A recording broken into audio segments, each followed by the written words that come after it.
Okay, guys, welcome to our Sports Matters and WrestleSlam special. We're joined by an iconic superstar when it comes to Impact Wrestling, a guy that we love to bits. And also, we love the Bullet Club here in Cork as well. But first of all, Chris, how's things on your side of the world? Everything's great, man. It's a beautiful day in Las Vegas. Sun's out, guns out. So, I'm having a good time. And as always, look, in tremendous shape. You know what I mean? You don't only preach, but you also deliver. It's been an interesting year for you, Chris. But obviously, look, you're as always making a massive name in the world of wrestling. But tell us, how did your journey start first day? Man, it's been a long journey, bro. It's been a long journey, and I'm very grateful for everything that I've been through throughout this journey. All the ups and downs have prepared me for everything that I have today and everything that I am today. You start off in small crowds and perform in front of a couple people, and then you go all around the world and become a star. And you never forget it though. That's why Sam's Town was very special. That's why Las Vegas was very special. Winning the tag titles was very special. I'm sure we're gonna touch on that, but a lot of familiar faces in the crowd who have seen me since day one, or Bay one, I should say. So.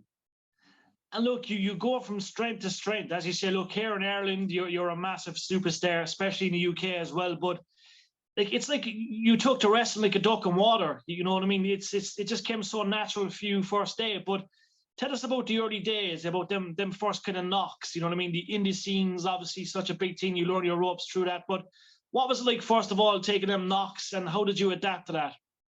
Yeah, man, it's trial and error, right? So like you go out there in the indies and you're trying to make a name for yourself. You're trying to steal the show. You're trying to be, the center of attention. You want people to remember you. So sometimes you take some stupid bumps, or you give somebody some stupid bumps, or you just because you just want that exposure. So it got tough, at first. My body wasn't exactly built the way it is today. So a lot of things hurt more than they hurt now. But it's about that early grind, man. My favorite part about it was no matter how many fans were there, connecting with the fans after at the meet and greets or like at the merch tables and stuff, and connecting with the people and showing the people that I was very authentic, because like they don't see that too often. So that connection, showing people that I was authentic, let them appreciate what I was doing in the ring a lot more, and help them understand that I have the ability to become a star one day, and it was up to me to capitalize on that potential, and here we are. And like as a kid, were you a massive wrestling fan? Obviously, look, we all grew up and we watched things on TV, but like, did you watch it much on the telly growing up as a kid, or was it just a case, look, in your teens, you had that athletic kind of way about you, and you decided to try it? Nah, man, this is all I ever wanted to do. I knew from a very young age. I saw wrestling. I have older brothers, so they were watching wrestling when I was really, really young, and then like a lot of people, they grew out of it, but I did not. And I just knew. I knew probably when I was about 8 years old was when I knew for sure that it was what I wanted to do. And I was the kid who was, staying after school to work on stuff in middle school, but then also checking my email and getting a confirmation email that my Shop TNA package has been delivered to my place, and I need to. Now I'm just thinking about getting home so I can go unbox this Shop TNA Don West, RIP Don West bag, like with some signed cards in it and stuff. Like I'm that kid, man, who just wanted to be a wrestler, just wanted to love wrestling, just wanted to be appreciated for loving wrestling. So now I'm living the dream. And lucky enough for the kids today, look, we have Impact Plus, Impact Insiders. They can recap on all them epic TNA moments. We were lucky enough to have TNA Impact come to Dublin, Ireland many times, obviously meeting Mick Foley, Jeff Jarrett, Sting, Scott Steiner. What kind of guys did you look up to, I suppose, in that period of being a TNA Impact fan? Who was the guys that tickled the fancy? Who was the guys that inspired you most? Man, of course AJ Styles, because he's phenomenal, and I could say more about him, but I don't think I need to. I think everyone understands, the importance of AJ Styles. But I was big on Chris Sabin. Also, I was very big on Chris Sabin and Alex Shelley. Sanjay Dutt was really cool to me. Also, I thought Sanjay Dutt was always really cool. Jay Liesel. Honestly, man, there was just so many people that were in TNA that were just like homegrown talents to TNA that I just identified with because they were different, they were unique, and they were themselves. It didn't seem like I was watching a copy of something else or someone try to be something else. They always seemed very authentic and original, and that's a lot of stuff that I go back and watch if I'm on the Impact Plus app. I go back and watch a lot of that older stuff because like it just reminds me of why I'm here, how I got here. Even when Christian Cage came over and Kurt Angle came over, I loved it because I love those guys in WWE, but I also love the idea of seeing them now mix it up with talent who I've never seen them ever even cross paths with. So like, there was a lot of everybody, from that era that I really just loved.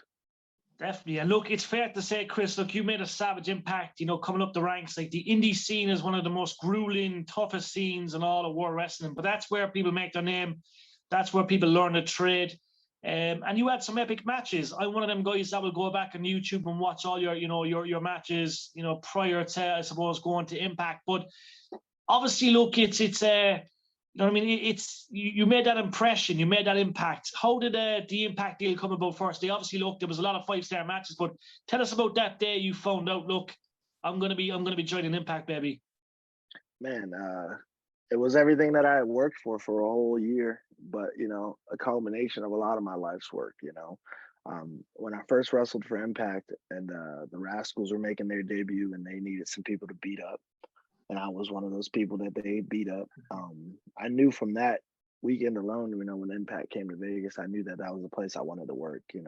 I had been backstage at Ring of Honor and had a match there, and I had been backstage at WWE. I hadn't had a match there yet, but I knew from the environment, from the people, the roster, the talent, and their energy, I knew that that was a place that I wanted to be. So the next year, I really spent kind of working and bettering myself in order to hopefully get an Impact contract. I was looking at the people they were signing and the reasons why they were signing these people, and I was looking at what everybody else had that I didn't necessarily have without trying to just compare myself to other people, professionally, just understanding what it takes to be at that level. And every time they would just come around to the West Coast, I was just making sure that I was making a better attempt at showing them that I am improving every single time that they see me. And when they finally laid the contract down in front of me,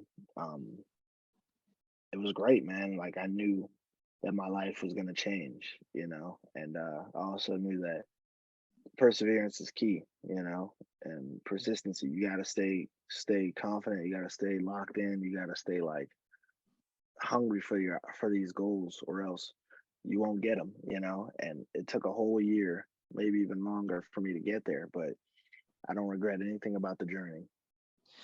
And like as you say, it's gone from strength to strength. Like we wouldn't know Impact without you. It's a household name. Massive star on the roster.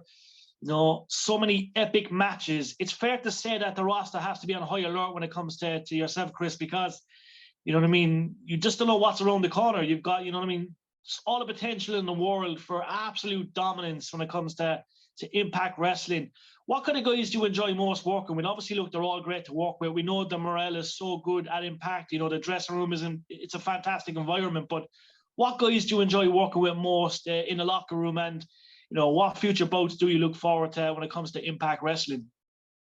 I think I can mix it up with anybody. So like it's always a good test for me when I get in the ring with anybody of any caliber, because like I know that we can make magic. I've had some great matches with Laredo Kid there. I've had some great matches with Ace there.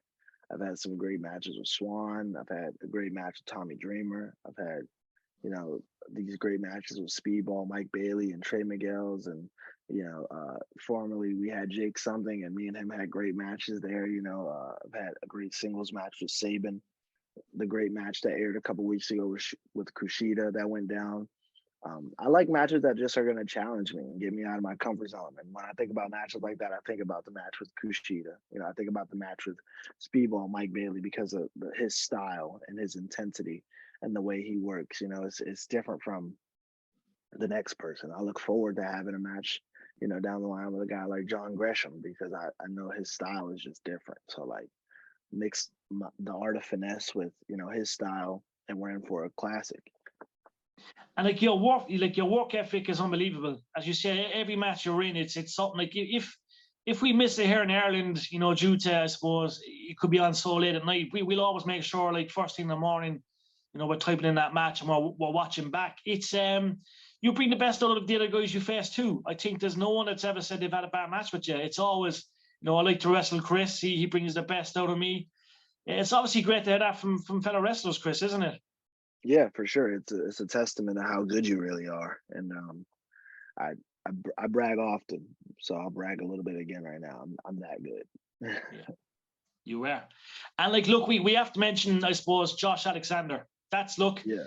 he's the guy that has to watch out, Chris. He's the guy that has the championship. Look, we've seen you with belts. We know what you can do. Obviously, look, it's only a matter of time before we see that world heavyweight title around your waist. And look, it's not just for a few days. You're looking to keep it for the long run, for absolute dominance, you know, break records.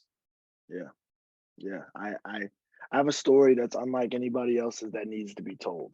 You know, that I don't know anybody else on our roster who can go back to a video of themselves as a teenager unboxing, you know, Impact World Championship belts. I don't know anybody who can do that outside of me. And I don't know whether this story could ever be told again because a guy like Josh, you know, has everything to lose with that world championship. You know, he has a family, he has this, he has that, he has his pride, he has his history of neck issues that he's battled through. And me, a guy like me, I don't have anything to lose.